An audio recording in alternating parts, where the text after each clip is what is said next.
Pwede mong kulayan yan.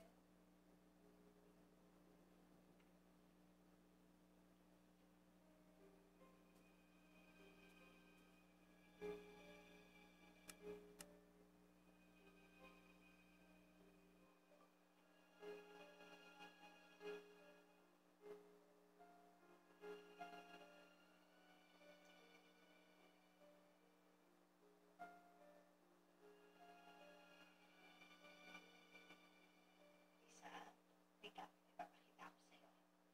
Marami kasi akong mga laruan. Gusto kong makita mo itong mga to. Pili ka. Ano sa tingin mo ang paborito mo? Hmm? Wala po. Wala kang gusto dyan? Ang kukorny masyadong bata. Sa inyo to, doktora. Akin yan. Ito ang gusto ko dati.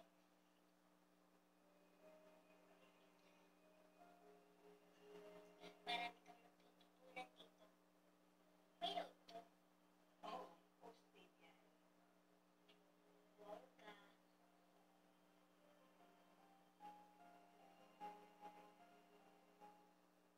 Maraming salamat sa ginawa niyo.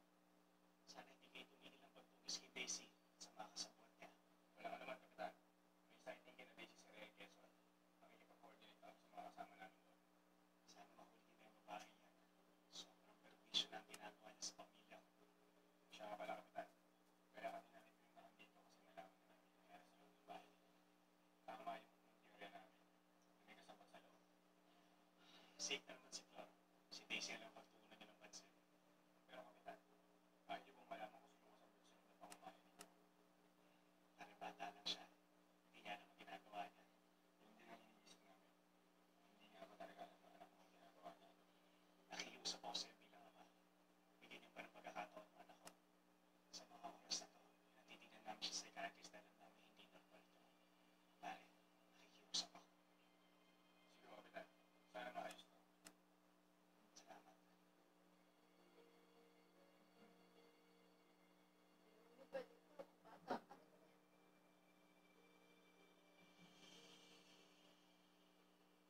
Let's stay bright and sunny dahil naman sa Pilipinas, ganun naman na dito sa US. Sa ating sama-saya kapamilya 2015. Bukod selebrasyon ng fiesta sa Amerika. August 15 and 16 sa Meadowlands Expo Center in Secaucus, New Jersey. With Maxine Magalona, Edgar Allan Guzman, and Miss Vina Morales. Fun from the entertainment side, fiesta ko sa Texas 2015. August 23 at 4 in Arts Theater and Convention Center in Stafford, Texas. With Ginger Panero, Jello, and Mateo Guinicelli. Kaya, sama na sa saya kapamilya. Maricar. Ayaw daw ni Lolo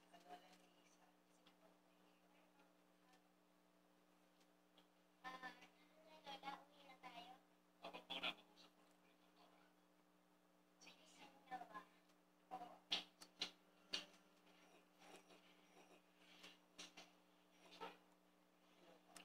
Dok? Kamusta? Well, I must say, hindi ordinaryong bata to si Lisa. Ang daming factors na pinanggagalingan ng kanyang ugali ngayon. Hindi lang po basta galing sa relationship niya sa kanyang kapatid sa ama.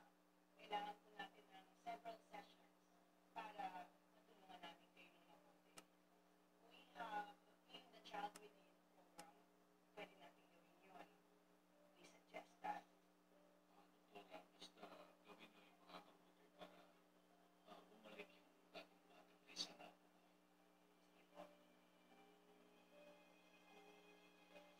Pare, Chris, ano sabi ng mga polis?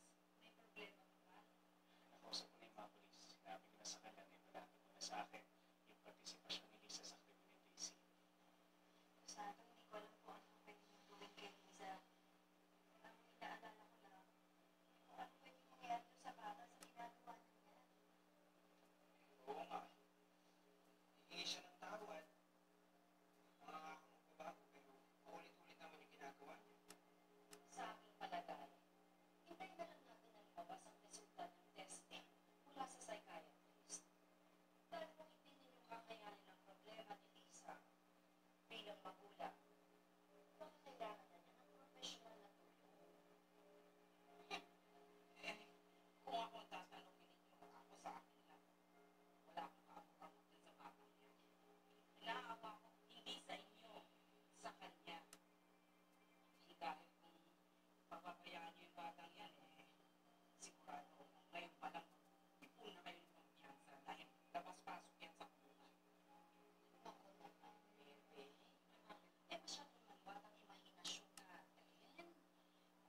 paalala ko sa'yo.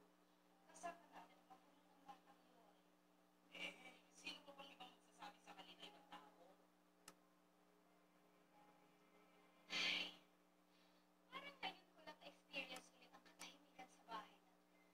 Walang nagpapangayan, walang napapagalitan, walang nagsasalita. Walang nagsasalita kasi wala silang lahat. Nag-iiwasan. Dahil kapag natungkulan, para mga planetang sasabog. Kilalang kilala ko na yung best friend ko, Ate. Alam na alam ko lahat ng mga pinagdadaanan ng mga pagtitis niya. Alam mo bang sinisisi niya yung sarili niya kung bakit nagkakaganyan si Lisa? Ayan, umabot na sa sukdulan. Rona, sa palagay mo ba mapapatawad pa kaya ni Mang Bel si Liza? Oo naman. Iniwala ako na anak niya pa rin naman yun. Kung kailan, yun ang tanong.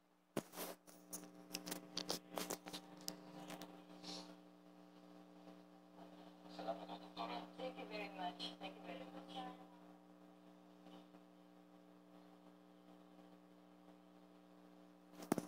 Ano pong sabi nila tungkol sa akin? Wala pa. Una session mo pa lang, ang mga susunod na pang sesyon. Po, pupunta ulit po tayo dito. Oo, kailangan. Tigil niyo na po ito kasi wala naman po tayong nangyayari. Tsaka, wala akong kasalanan. Kailangan bang iharap ko sa iyo si Daisy para magsabi ka ng totoo? Eh, di hanapin niyo. Siguro mahahanap niyo. Sumusobra ka na. Sumusobra ka na. Halika na nga.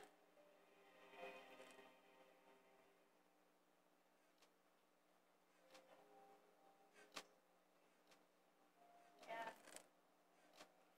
paano ba magiging simula sa katulad ni Lisa? Alam mo, Beth, sa unang tingin pa lang kay Lisa, hindi naman talaga malalaman na iba siya eh. Ang karaniwan na sa isang bata, yung maghanap ng atensyon lalo na sa mga mahal niya sa buhay.